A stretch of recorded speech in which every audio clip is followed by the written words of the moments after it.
Now, Judges chapter 21 verse 25 kind of gives a reason, more like an excuse for all the rogbodinho, the helter-skelter, hula baloo that we saw in the book of Judges. He said, and in those times, there was no king in Israel. He said, in those days, there was no king in Israel. Every man did that which was right in his own eyes. There was no king in Israel. Now, someone might say, okay, so if there's no king, does that mean people should not have sense? But that just tells us the place of a king, or the responsibility and function, or one of the responsibilities and functions of the king. Because the book of Judges shows us a terrible relationship that the people had with God, although it shows us a loving relationship that God had with people.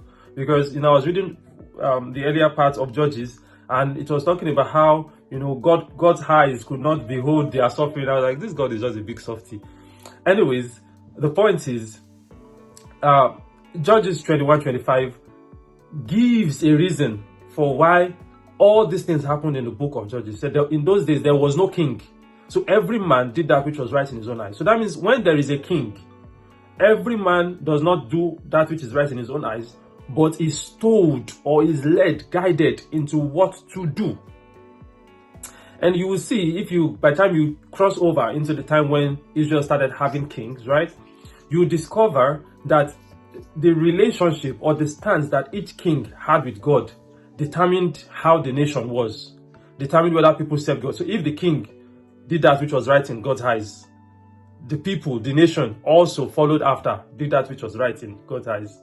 If the king did that which was evil in the sight of God, the nation, everybody also did the same thing.